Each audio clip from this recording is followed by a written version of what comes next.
We are here outside Jaipur in northwestern India, affected heavily by cholera, with the number of deaths being among the largest in India. Many of the locals here don't earn enough money for basic food and clean water supplies. 43.5% of Indian children under 5 years old throughout India are underweight, and this is because their parents can't afford sufficient food for their children. This compares to Britain, where only 2% of children under 5 are underweight.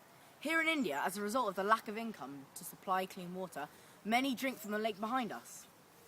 The water is unclean, and there are fish and other animals which live in this lake, infesting the water. Some people also use the lake as a lavatory, as there are no toilet facilities nearby the living area. This water is clearly dirty, and clean water is definitely needed in the area. Earlier today, we interviewed a local of the area.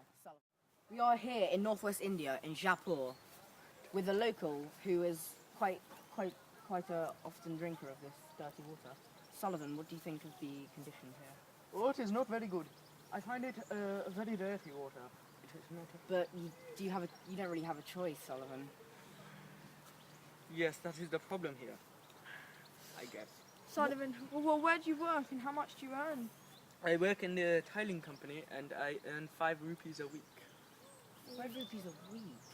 Do you have a family to provide for? Yes, I do. It is very bad. We have suffered many losses.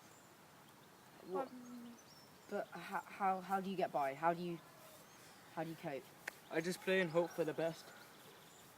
And is cholera quite common around Jaipur?